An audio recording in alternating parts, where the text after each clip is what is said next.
ಸಚಿವ ಸಂಪುಟ ವಿಸ್ತರಣೆಯಾಗಿದ್ದಾಯಿತು. ಈಗ ಬಂಡಾಯದ ಪರ್ವ. ಸಂಪುಟ ವಿಸ್ತರಣೆಯ ಬೆನ್ನಿಗೆ ಬಂಡಾಯವೂ ವಿಸ್ತರಣೆಯಾಗ್ತಾ ಇದೆ ಬೇರೆ ಬೇರೆ ಜಿಲ್ಲೆಗಳಿಗೆ. ಅದಲು ಬದಲು ಆಟದಲ್ಲಿ ಡಿಕೆಶಿಗೆ ಸಂಕಷ್ಟ.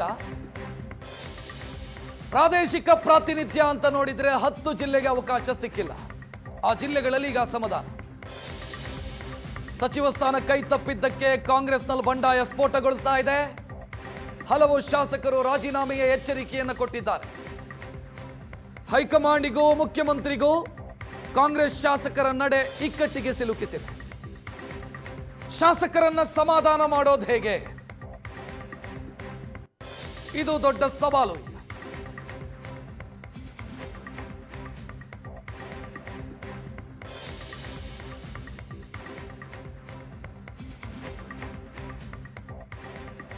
ಸಂಪುಟ ವಿಸ್ತರಣೆಯಾಯಿತು. 19 ಜನ ಪ್ರಮಾಣ ವಚನ ಸ್ವೀಕರಿಸಿದ್ದು ಆಯಿತು. ಈಗ ಬಂಡಾಯದ ಸರದಿ, ಬಂಡಾಯದ ಪರ್ವ.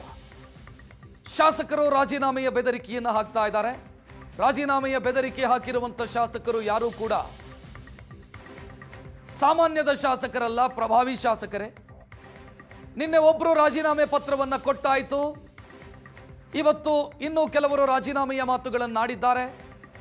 ಅಲ್ಲಲ್ಲಿ ಪ್ರತಿಭಟನೆಗಳಾಗ್ತಾ ಇದೆ. ನಮ್ಮ ಜಿಲ್ಲೆಗೆ ಪ್ರಾತಿನಿಧ್ಯ ಸಿಕ್ಕಿಲ್ಲ, ನಮ್ಮ ನೆಚ್ಚಿನ ನಾಯಕನಿಗೆ ಅವಕಾಶ ಸಿಕ್ಕಿಲ್ಲ. ಈ ರೀತಿ ಅಸಮಾಧಾನದ ಮಾತುಗಳು ಬೇರೆ ಬೇರೆ ಜಿಲ್ಲೆಯಿಂದ ಕೇಳಿ ಬರ್ತಾ ಇದೆ. 10 ಜಿಲ್ಲೆಗಳಿಗೆ ಪ್ರಾತಿನಿಧ್ಯ ಸಿಕ್ಕಿಲ್ಲ. ಕಾಂಗ್ರೆಸ್ ಶಾಸಕರು ಇದ್ದ ಹೊರತಾಗಿಯೂ ಕೂಡ ಅವಕಾಶ ಸಿಕ್ಕಿಲ್ಲ. ಇದು ಶಾಸಕರ, ಬೆಂಬಲಿಗರ, ಕಾಂಗ್ರೆಸ್ ಕಾರ್ಯಕರ್ತರ ಅಸಮಾಧಾನಕ್ಕೆ ಕಾರಣ ಆಗ್ತಾ ಇದೆ. ಅಳೆದು ತೂಗಿ ಈ ಪಟ್ಟಿಯನ್ನು ಫೈನಲ್ ಮಾಡಬೇಕಿತ್ತ ಅನ್ನುವಂಥ ಪ್ರಶ್ನೆಯನ್ನ ಕಾಂಗ್ರೆಸ್ನ ಕೆಲ ಶಾಸಕರು ಕೇಳ್ತಾ ಇದ್ದಾರೆ. 2 ತಿಂಗಳ ಬಳಿಕ ಪೂರ್ಣ ಪ್ರಮಾಣದ ಕ್ಯಾಬಿನೆಟ್ ರಚನೆಯಾಗಿದೆ. ಒಬ್ಬ ಸಚಿವರನ್ನ ಬಿಟ್ಟು. ಅದು ಮಹಿಳೆಯರಿಗೆ ರಿಸರ್ವ್ ಆಗಿದೆ, 1 ಸಚಿವ ಸ್ಥಾನ. ಪ್ರಾದೇಶಿಕ ಅಸಮತೋಲನತೆ ತಲೆಬಿಸಿ. ಜಾತಿ ಲೆಕ್ಕಾಚಾರ ಮ್ಯಾಚ್ ಮಾಡೋದಕ್ಕೆ ಹೋಗಿ ಪ್ರಾದೇಶಿಕ ಲೆಕ್ಕಾಚಾರ ಹಳಿ ತಪ್ಪಿದೆ. 10 ಜಿಲ್ಲೆಗಳಿಗೆ ಅವಕಾಶ ಸಿಕ್ಕಿಲ್ಲ. ರಾಯಚೂರು, ಕೋಲಾರ, ಚಿಕ್ಕಬಳ್ಳಾಪುರ, ಚಿಕ್ಕಮಗಳೂರು, ಯಾದಗಿರಿ, ವಿಜಯನಗರ, ಗದಗ, ಉತ್ತರ ಕನ್ನಡ, ಉಡುಪಿ ಮತ್ತು ಕೊಡಗು. ಇದರಲ್ಲಿ ಉಡುಪಿಯಲ್ಲಿ ಕಾಂಗ್ರೆಸ್ನ ಶಾಸಕರಿಲ್ಲ.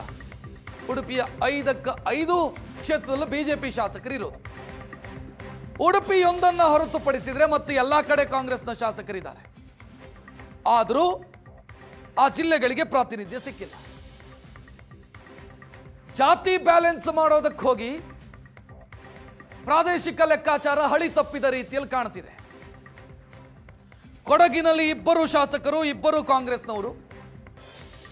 ಆದರೆ ಡೆಪ್ಯೂಟಿ ಸ್ಪೀಕರ್ ಹುದ್ದೆಯನ್ನ ಪೊನ್ನಣ್ಣ ಅವರಿಗೆ ಕೊಡೋ ಮುಖಾಂತರ ಅಲ್ಲೊಂದು ಸ್ವಲ್ಪ ಬ್ಯಾಲೆನ್ಸ್ ಮಾಡುವಂತ ಪ್ರಯತ್ನಗಳಾಗಿದೆ.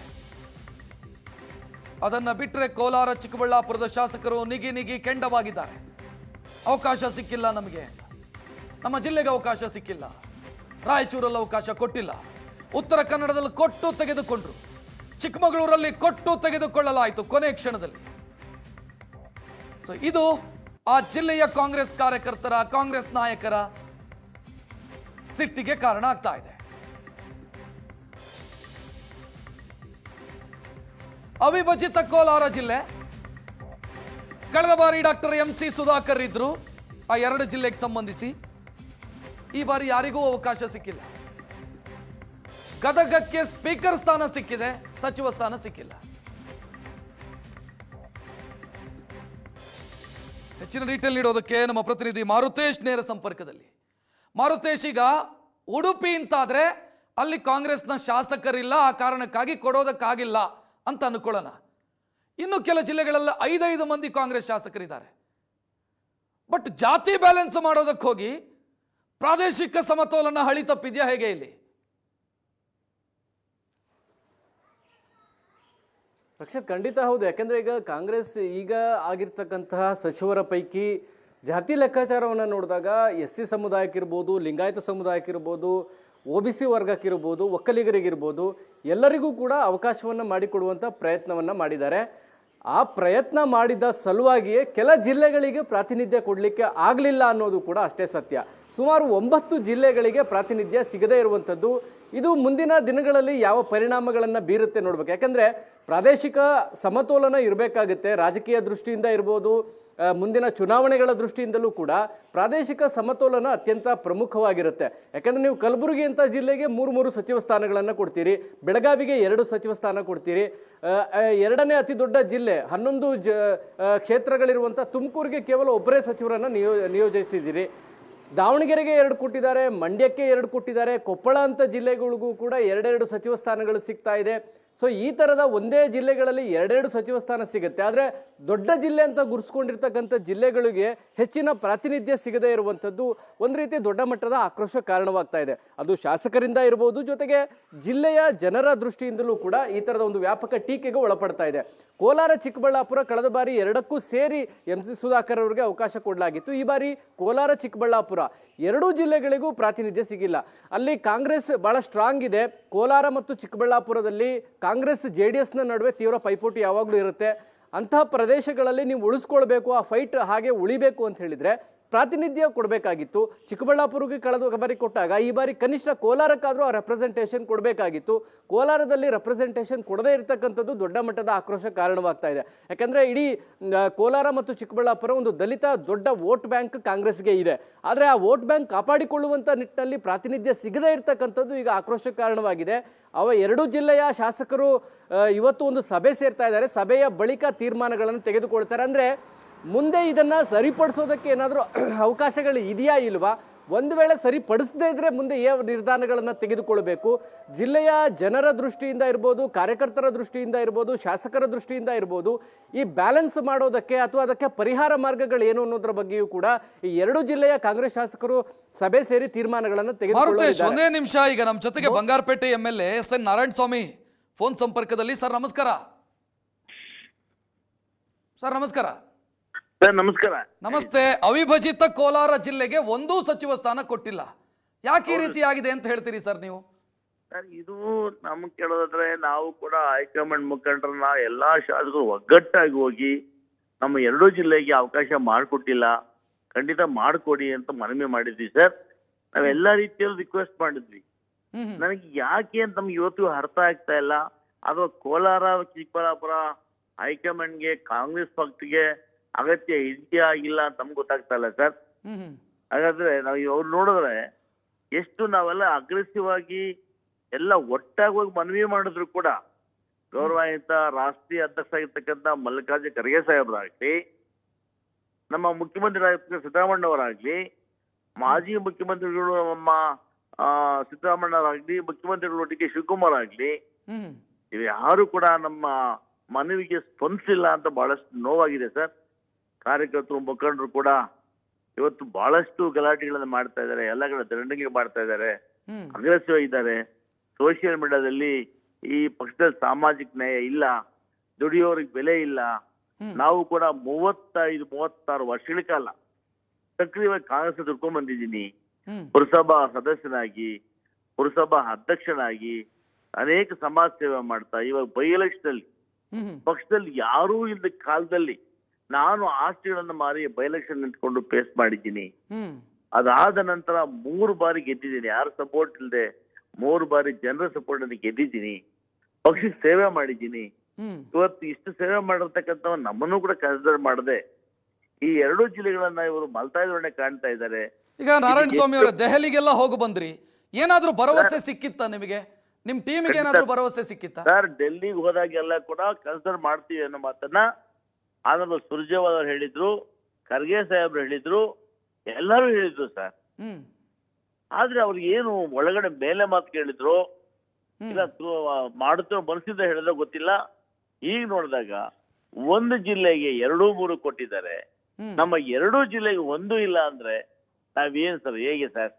ಈಗ ಮುನಿಯಪ್ಪ ಅವರು ದೇವನಹಳ್ಳಿ MLA ಆದ್ರೂ ಕೂಡ ಅವರನ್ನ ಅವಿಭಜಿತ ಕೋಲಾರ ಅಂತ ಕನ್ಸಿಡರ್ ಮಾಡಿದ್ದಾರ ಹೇಗೆ ಸರ್? ಹಂಗ ಅವಿಭಾಜ್ಯ ಕೋಲಾರ ಅಂತ ಕನ್ಸಿಡರ್ ಮಾಡಿಲ್ಲ, ಅವರ ಹಸ್ತಕ್ಷೇಪ ಇದೆ ಅಷ್ಟೇ. ಇಲ್ಲಿ ಅವರು ಗ್ರಾಮಾಂತರ ಆಗೋಯ್ತು, ಬೆಂಗಳೂರು ಗ್ರಾಮಾಂತರ ಆಗೋಯ್ತು. ಅವಿಭಾಜ್ಯ ಕೋಲಾರ, ಅವಿಭಾಜ್ಯ ಕೋಲಾರ ಬಂದು ಚಿಕ್ಕಬಳ್ಳಾಪುರ. ನಮಗೆ ಬೆಂಗಳೂರು ಗ್ರಾಮಾಂತರಕ್ಕೂ ನಮ್ಗೂ ಸಂಬಂಧ ಇಲ್ಲ. ಯಾಕೆ ಅವರು ಹಸ್ತಕ್ಷೇಪ ಮಾಡ್ತಾರೆ? ಆ ಜಿಲ್ಲೆಯಲ್ಲಿ ಯಾರಿಗಾದ್ರೂ ಅವಕಾಶ ಸಿಕ್ಕರೆ ಅವ್ರು ಖುಷಿ ಪಡ್ಬೇಕು ತಾನೆ, ಅವ್ರು ಯಾಕೆ ಹಸ್ತಕ್ಷೇಪ ಮಾಡ್ಬೇಕು? ಇಲ್ಲ ಅದಿಲ್ವಲ್ಲ, ಅವ್ರ ನೇಚರ್ ಯಾವತ್ತು ಕೂಡ ಬಲಗೈ ಸಮುದಾಯದವರು ಯಾವತ್ತು ಬೆಳಿಬಾರ್ದು. ಅದು ಇವತ್ತಿಂದ ಅಲ್ಲ, ಮೊದಲಿಂದ ಕೂಡ ಅವ್ರ ಸಿದ್ಧಾಂತ ಅದು. ಅಧಿಕಾರ ಮಾತ್ರ ಅವ್ರಿಗೆ ಇರಬೇಕು, ಬಲಗೈ ಸಮುದಾಯ ಜನ ಮಾತ್ರ ಓಟ್ ಹಾಕ್ಬೇಕು ಅವ್ರಿಗೆ, ಆದ್ರೆ ಅವ್ರು ಯಾವುದೇ ಅಧಿಕಾರಗಳನ್ನ ಅನುಭವಿಸಬಾರ್ದು ಅಂತ ಅದವ್ರ ಸಿದ್ಧಾಂತ ಸರ್. ಅದನ್ನ ನಾವೇನು ಮಾಡ್ಲಿಕ್ಕೆ ಆಗೋದಿಲ್ಲ ಸರ್. ಮೊದಲು ಅಂದ್ರೆ ನಿಮ್ಮನ್ನೆಲ್ಲ ಕಾಂಪಿಟೇಟರ್ ಅಂತ ಭಾವಿಸಿದಾರ ಹೇಗೆ? ಅವರು ಹಿರಿಯರು, ನಿಮ್ಮನ್ನೆಲ್ಲ ಕಾಂಪಿಟೇಟರ್ ಅಂತ ಸ್ಪರ್ಧಿಗಳು ಅಂತ ಭಾವಿಸಿದಾರ ಹೇಗೆ? ನಮಗ್ ಗೊತ್ತಿಲ್ಲ ಸರ್. ಅದನ್ನ ಹೇಗೆ ಅವ್ರ ಮನಸ್ಸಲ್ಲಿ ಇದೆ ಅಂತ ಹೇಳಕ್ಕಾಗಲ್ಲ ಸರ್. ನಮಗೆ ಮೇಲ್ನೋಟಕ್ಕೆ ನಮಗೆ ಇರೋ ಮಾಹಿತಿ ಪ್ರಕಾರ ಅವ್ರು ಎಲ್ಲೋ ಒಂದ್ ಕಡೆ ಯಾರು ಬೆಳಿಬಾರ್ದು, ಬೆಳೆದ್ರೆ ಮತ್ತೆ ನಂದು ಅಥವಾ ನಮ್ಮ ಮಕ್ಕಳ ಭವಿಷ್ಯಕ್ಕೆ ಏನೋ ಅಲ್ಲಿ ತೊಂದರೆ ಹಾಕ್ಬೋದು ಜಿಲ್ಲೆಯಲ್ಲಿ, ಕೋಲಾರ ಜಿಲ್ಲೆಯಲ್ಲಿ ಅನ್ನೋ ಉದ್ದೇಶ ಇದೆಯೋ ಏನೋ ನಮ್ಗೆ ಗೊತ್ತಿಲ್ಲ ಸರ್. ಈಗ ಬೆಂಗಳೂರಿಗೆ ದೊಡ್ಡ ಸಂಖ್ಯೆಯಲ್ಲಿ ಸಚಿವ ಸ್ಥಾನ ಕೊಟ್ಟಿದ್ದಾರೆ, ಕಲಬುರಗಿಗೆ 3, ಈ ರೀತಿ ಕೊಟ್ಟು ಕೋಲಾರ ಚಿಕ್ಕಬಳ್ಳಾಪುರ ಕೊಡೋದೇ ಇಲ್ಲ ಅಂತಂದ್ರೆ ಸರ್ ಒಂದು ನೋಡಿ ಎಷ್ಟು ವಿಚಿತ್ರ ಅಂದ್ರೆ, ನೀವು ಬೆಂಗಳೂರು ಬಿಟ್ಟ ತಕ್ಷಣ ಬೆಂಗಳೂರು ಗ್ರಾಮಾಂತರ ಬಾಲಕೃಷ್ಣ ಮಾಗಡಿಗೆ ಕೊಡ್ತಾರೆ, ಅದ್ರ ಪಕ್ಕದಲ್ಲಿ ಮಂಡ್ಯ 2 ಕೊಡ್ತಾರೆ, ಮಂಡ್ಯ ಆದ ನಂತರ ರಾಮನಗರಕ್ಕೆ ಮುಖ್ಯಮಂತ್ರಿಗಳೇ ಇದ್ದಾರೆ, ಹೌದು, ಆ ಪಕ್ಕದಲ್ಲಿ ಮೈಸೂರು ಯತೀಂದ್ರವ್ರಿಗೆ ಕೊಡ್ತಾರೆ, ಅಟ್ಯಾಚ್ ಕಾನ್ಸ್ಟಿಟ್ಯೂನ್ಸಿ ಅದು ಚಾಮರಾಜನಗರ ಕೊಡ್ತಾರೆ. ಈ ಭಾಗಕ್ಕೆ ಮುಖ್ಯಮಂತ್ರಿ ಒಳಗೊಂಡಂತೆ 5 ಜನ ಮಂತ್ರಿಗಳು ಮೈಸೂರು ಭಾಗಕ್ಕೆ ಮಾಡಿಕೊಟ್ರೆ ಏನ್ ನಮ್ಮ ಕೋಲಾರ ಜಿಲ್ಲೆ ಅಷ್ಟೊಂದು ಕೇವಲನಾ ಇವರಿಗೆ? ಏನ್ ಕೋಲಾರ ಜಿಲ್ಲೆ ಕಂಡು ಅಷ್ಟೊಂದು ಅಸಹ್ಯನ ನಿಮ್ಗೆ? ಎಲ್ಲ ಕೂಡ ಚುನಾವಣೆಗೆ ಬಂದಾಗ ಕೋಲಾರ ದೇವಮಲೆ ಅಂತ ಬಂದು ಕುರುಡುಮಲೆಯಲ್ಲಿ ಪೂಜೆ ಮಾಡ್ತೀರಾ, ಹೌದು, ಕಡೆಗೆ ಪೂಜೆ ಮಾಡ್ತೀರಾ, ಚುನಾವಣೆ ಇಲ್ಲಿಂದ ಪ್ರಾರಂಭ ಮಾಡ್ತೀರಾ, ಗೆದ್ಕೊಂಡು ಹೋದ್ಮೇಲೆ ಕೋಲಾರವನ್ನ ಚಿಕ್ಕಬಳ್ಳಾಪುರವನ್ನ ಮಲತಾಯಿ ಧೋರಣೆ ಮಾಡಿ ನಾವು ಏನೋ ಪರದೇಶದ ಕಾಣ್ತೀರಾ. ಈಗ ಉಳಿದವರೆಲ್ಲ ರಾಜೀನಾಮೆ ಕೊಡ್ತೀನಿ ಅಂತೆಲ್ಲ ಎಚ್ಚರಿಕೆ ಕೊಡ್ತಾ ಇದಾರೆ. ನಿಮ್ದೇನು ಡಿಸಿಷನ್? ನಿಮ್ಮ 2 ಡಿಸ್ಟ್ರಿಕ್ಟ್ ನ MLA ಡಿಸಿಷನ್ ಏನು? ಚಿಕ್ಕಬಳ್ಳಾಪುರ ಕೋಲಾರ ಶಾಸಕರೆಲ್ಲ ಕೂಡ ಶಾಸಕರು ಪ್ಲಸ್ 2 MLCಗಳು ನಜೀರ್ ಅಹಮದ್ ಅವರು ಮತ್ತು MLC ಅನಿಲ್ ಕುಮಾರ್ ಅವರು ಸಭೆ ಸೇರ್ತೀವಿ ಸರ್. ಸಭೆಯಲ್ಲಿ ತೀರ್ಮಾನ ಮಾಡ್ತೀವಿ ರಾಜೀನಾಮೆ ಏನ್ ಕೊಡ್ಬೇಕಾ ಬೇಡವಾ. ಕೊಡೋದಕ್ಕೆ ನಮ್ಮನ್ನು ಚುನಾಯಿತರನ್ನ ಮಾಡಿರ್ತಕ್ಕಂಥವ್ರು ನಾವು, ಇಲ್ಲಿ ನಮ್ ಜನ, ಹೌದು, ನಮ್ಗೆ ಹೈಕಮಾಂಡ್ ಗೆದ್ದಿಲ್ಲ ನಾವು. ಸುಬ್ಬಾರೆಡ್ಡಿ ಆಗ್ಲಿ, ನಂಜೇಗೌಡರಾಗ್ಲಿ, ಕೊತ್ತೂರು ಮಂಜು ಆಗ್ಲಿ, ನಾನಾಗ್ಲಿ, ನಾವೆಲ್ಲ ಪಾರ್ಟಿ 10% ಆದ್ರೆ 90% ನಮ್ಮ ಸ್ವಂತ ವರ್ಚಸ್ಸು, ನಮ್ಮ ಶಕ್ತಿ ಗೆದ್ದತಕ್ಕಂಥವ್ರು ನಾವು. ನಮ್ಮ ಕಾರ್ಯಕರ್ತನ ಕೇಳಿದ್ರೆ ರಾಜೀನಾಮೆ ಹಾಕ್ತಾ ನಾವು ಹೋರಾಟ ಮಾಡ್ತೀವಿ, ಎಲ್ಲ ಸಂಘಟನೆ ಮಾಡ್ತೀವಿ. ಈಗ ನಾನು ಒಬ್ಬ ಬಲಗೈ ಸಮಾಜ ನಾಯಕನಾಗಿ ಬೆಂಗಳೂರು ಗ್ರಾಮಾಂತರ, ಕೋಲಾರ, ಚಿಕ್ಕಬಳ್ಳಾಪುರದಲ್ಲಿ ನಮ್ಮ ಸಮುದಾಯವನ್ನ ಸಂಘಟನೆ ಮಾಡಿ ಹೋರಾಟ ಮಾಡ್ತೀನಿ. ಈಗ ಹೋರಾಟ ಮಾಡಿದ್ರು ಆಪ್ಷನ್ ಇಲ್ವಲ್ಲ ನಾರಾಯಣ ಸ್ವಾಮಿ ಅವರೇ? ಇರೋದು ಒಂದು, ಮಹಿಳೆಯರಿಗೆ ರಿಸರ್ವ್ ಆಗಿದೆ ಸರ್. ಮುಂದೆ ಯಾವುದು ಇರೋದು ಒಂದು ಖಾಲಿ ಸ್ಥಾನ, ಅದು ಮಹಿಳೆಯರಿಗೆ ರಿಸರ್ವ್ ಆಗಿದೆ. ನಮಗೆ ಇವಾಗ ಅವ್ರು ಮಾಡ್ತಾರೆ ಬಿಡ್ತಾರೆ ಮುಖ್ಯವಾಗಿ ಸರ್, ಈ ಮುಂದಿನ ದಿನಗಳಲ್ಲಿ ಯಾರು ಈ ತರ ನಮ್ಮಿಂದ ಗೆದ್ಕೊಂಡು ದ್ರೋಹ ಮಾಡ್ತಾರೆ ಅವ್ರಿಗೆ ಪಾಠ ಕಲಿಸ್ಬೇಕು ಅಂತ ನಮ್ಮ ಉದ್ದೇಶ. ನಮ್ಮ ಸಮುದಾಯ ಒಗ್ಗಟ್ಟಾಗ್ಬೇಕು, ನಮ್ಮ ಸಮುದಾಯನ ಒಗ್ಗಟ್ಟು ಮಾಡೋ ಕೆಲಸವನ್ನು ನಾನು ಮಾಡ್ತೀನಿ. ಅದೇ ರೀತಿ ಜಿಲ್ಲೆಯಲ್ಲಿ ಕೂಡ ನೋಡಿ ಸರ್, ಈ ಒಂದು ಬೆಂಗಳೂರು ಗ್ರಾಮಾಂತರ, ಕೋಲಾರ, ಚಿಕ್ಕಬಳ್ಳಾಪುರದಲ್ಲಿ ಬಲಗೈ ತಂದ ಹೈಯೆಸ್ಟ್ ಮತಗಳಿದ್ದಾರೆ. ಇಡೀ ಭಾರತ ದೇಶದಲ್ಲಿ ಕೋಲಾರ ಪಾರ್ಲಿಮೆಂಟ್ ಕಾನ್ಸ್ಟಿಟ್ಯೂನ್ಸಿಯಲ್ಲಿ 2nd ಹೈಯೆಸ್ಟ್ ರೈಟ್ ಕಮ್ಯುನಿಟಿ. ಇವತ್ತು ರೈಟ್ ಕಮ್ಯುನಿಟಿ ಬನ್ಸ್ ಮಾಡಿದ್ರೆ ಯಾವ ಕಾರಣ? ಅದೇ ಕಾರಣಕ್ಕಾಗಿ ಮುನಿಯಪ್ಪ 8 ಬಾರಿ ಗೆದ್ರು ಸಂಸತ್ತಿಗೆ, 7 ಬಾರಿ ಗೆದ್ರು, 7 ಸಲ. ಅದೇನಂದ್ರೆ ನಮಗೆ ಆಗ ಲೆಫ್ಟ್ ಟು ರೈಟ್ ಡಿಫರೆನ್ಸ್ ನಮ್ಗೆ ಇರ್ಲಿಲ್ಲ. ಅದನ್ನ ಹುಟ್ಟಾಕಿದ್ದೇ ಗೌರವ ಮುನಿಯಪ್ಪ ಸಾಹೇಬ್ರು. ನಮ್ಗೆ ಹಿಂದೆ ಲೆಫ್ಟ್ ಟು ರೈಟ್ ಗೊತ್ತೇ ಇಲ್ಲ. ನಾವು SC ಅಷ್ಟೇ, ಟಚಬಲ್ ಅನ್ಟಚಬಲ್ ಇಷ್ಟರಲ್ಲಿ ಇದ್ದವ್ರು ನಾವು. ಇದರಲ್ಲಿ ಒಳಪಂಗಡ ನಮ್ಗೆ ಗೊತ್ತೇ ಇರ್ಲಿಲ್ಲ. ಅದನ್ನ ಗೌರವಾನ್ವಿತ ಸಾಹೇಬ್ರೆ ಹುಟ್ಟಾಕಿ ದೊಡ್ಡ ಅದನ್ನ ಎಮ್ಮರವಾಗಿ ಬೆಳೆಸ್ಬಿಟ್ಟಿದ್ದಾರೆ. ಜನ ನಮ್ ಜನ ಎಚ್ಚೆತ್ಕೊಂಡಿದ್ದಾರೆ ಈಗ. ಸೊ ಮೀಟಿಂಗ್ ಮಾಡ್ತೀರಿ. ಥ್ಯಾಂಕ್ ಯು ನಾರಾಯಣ ಸ್ವಾಮಿ ಅವರೇ, ಸುವರ್ಣ ನ್ಯೂಸ್ ಜೊತೆಗೆ ಮಾತನಾಡಿದ್ದಕ್ಕೆ.